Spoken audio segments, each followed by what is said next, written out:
Merci, chers collègues. Je vais maintenant donner la parole à Madame Samantha Cazebonne pour le groupe RDPI, et ce pour 6 minutes.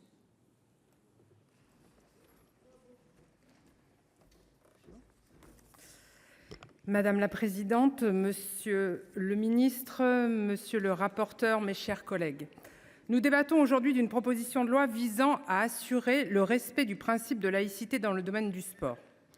Nous nous satisfaisons de la tenue de ce débat. Nous sommes en effet conscients des dérives existant actuellement dans le monde du sport. Nous sommes ainsi pour une évolution législative sur ce sujet, mais nous émettons quelques réserves sur le texte en l'état. Notre système républicain repose sur un principe de laïcité qui garantit à chacun la liberté de conscience. De celle-ci découle la liberté de manifester ses croyances ou convictions dans les limites du respect de l'ordre public. Dans ce contexte, le sport, en tant qu'espace d'expression collectif, doit respecter ces principes et se soumettre aux règles qui assurent une certaine neutralité, en particulier lorsque des mineurs, nos enfants, sont concernés. Tout en soutenant la nécessité d'une application stricte de ce principe, je tiens à souligner que l'exigence de la laïcité ne doit pas être une source d'exclusion, mais au contraire une garantie permettant à chacun de s'épanouir collectivement dans une pratique sportive. Une fois ces termes posés, je tiens à mentionner que l'article 1er, tel qu'initialement rédigé, présente un risque d'inconstitutionnalité du fait de la portée générale de l'interdiction du port de signes religieux ostentatoires sans démonstration du risque d'un trouble à l'ordre public. De plus, le principe de neutralité ne s'applique qu'aux activités sportives organisées par les collectivités publiques ou les fédérations sportives agréées chargées d'une mission de service public.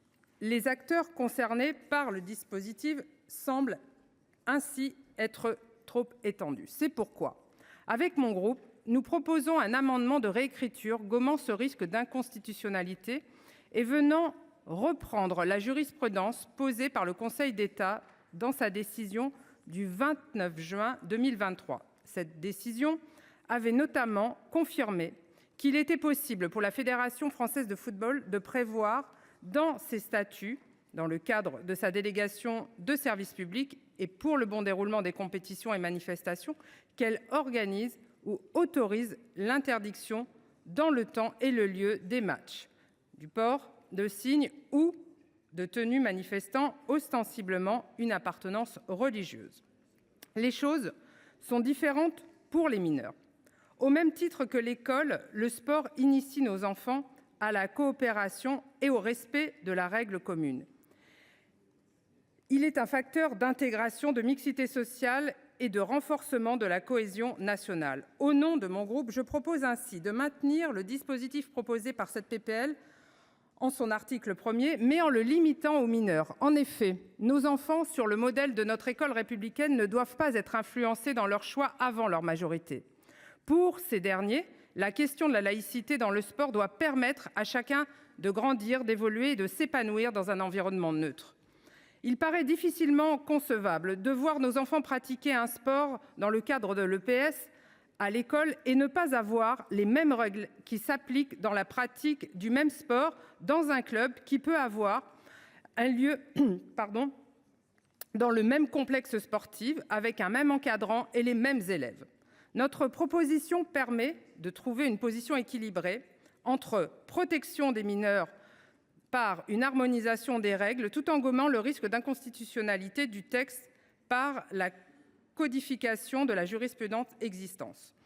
Nous avons également déposé des amendements de suppression des articles 2, 2 bis et 3. Nous estimons effectivement que ces articles sont déjà satisfaits au regard du droit actuel existant. Mes chers collègues, cette loi, une fois amendée comme nous l'espérons, se veut un levier de protection des droits de chacun dans le respect d'un cadre républicain. Elle permet aux jeunes de grandir et d'évoluer dans un environnement sportif respectueux et libre de toute pression religieuse. Nous sommes ainsi pour une évolution de la loi en encadrant l'interdiction dans sa portée et dans son champ d'application. Le groupe RDPI soutiendra ainsi le texte s'il est amendé en suivant ces objectifs. Dans le cas contraire, nous nous abstiendrons dans une grande majorité. Je vous remercie. Merci, chers collègues. Je vais maintenant